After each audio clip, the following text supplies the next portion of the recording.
Hello, fellow writers.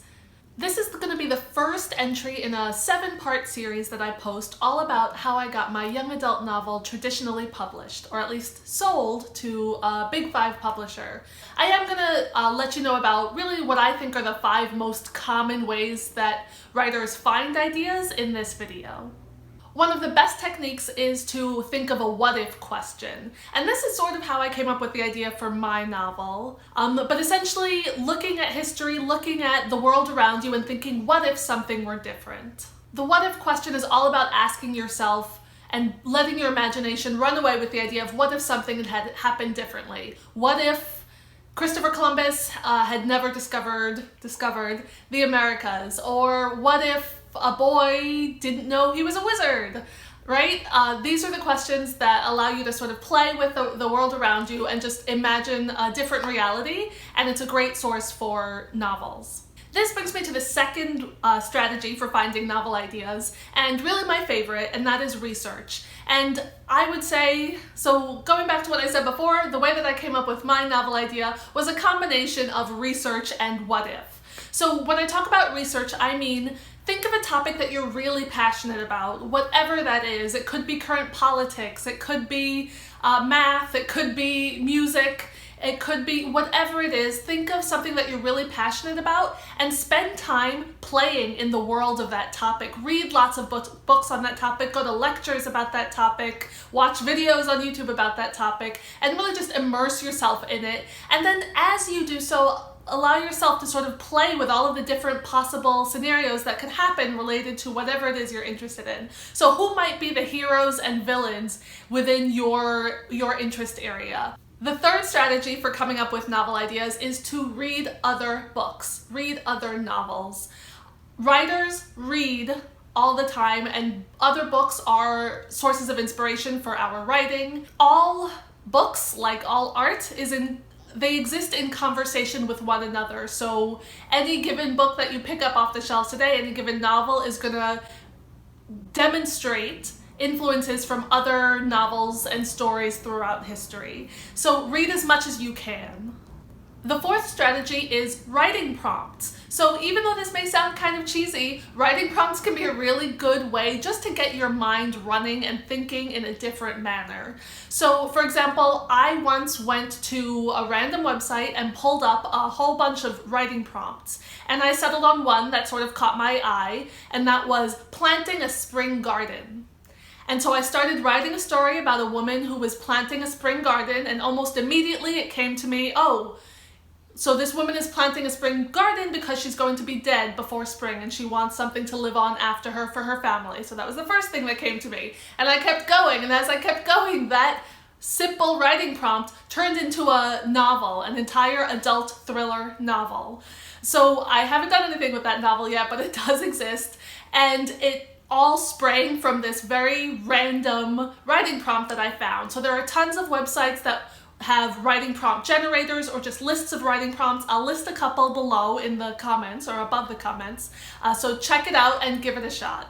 Even if you don't come up with an entire novel from a single writing prompt, you may write a short story, which could be a lot of fun and is great to exercise your craft. And no matter what, you will be writing, and that is the goal. The fifth strategy is to take yourself out on artist dates.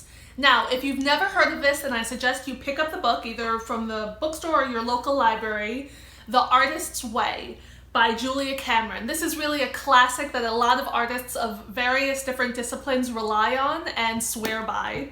Essentially, this book is all about different techniques for cultivating your creative side, and one of the strategies that she recommends is to take yourself out on a weekly artist date.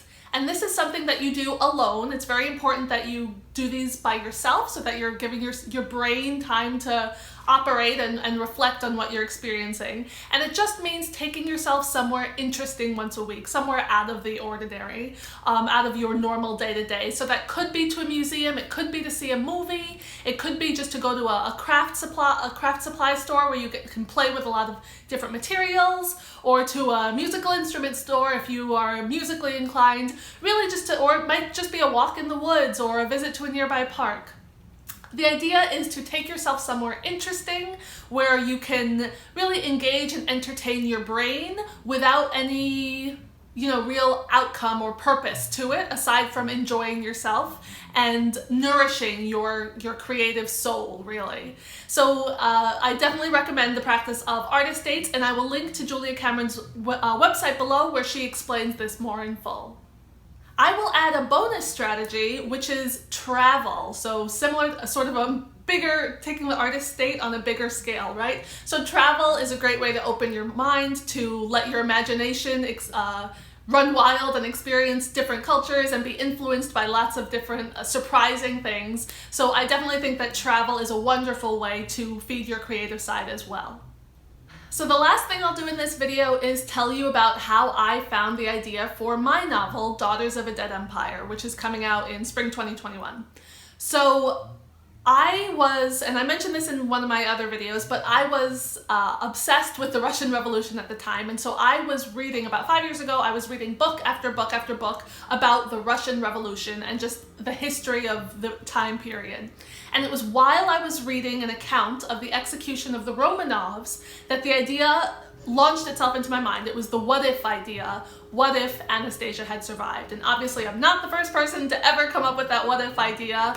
As I was reading this book by Robert Massey, I believe, I'll put the link to the book down below. While I was reading his account of the massacre, really, that killed the Romanovs, he describes this moment where, as the Bolshevik soldiers were carrying the bodies of the family out of the basement where they had been executed, they were carrying the bodies one by one out of the room, and as they were carrying one of the daughters out, she sat up. They hadn't killed her after all. She sat up and she screamed, sort of covered in blood, and started screaming her head off. They thought she'd been dead, but she hadn't been.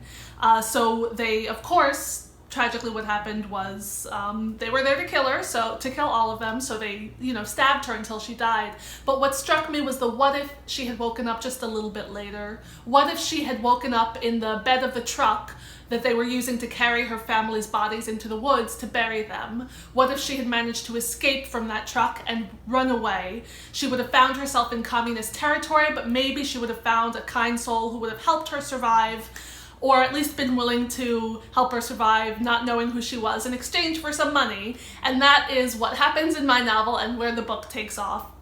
And so it was while immersed in this research about the Russian Revolution that I was just doing for fun, because it was a topic I still am very passionate about.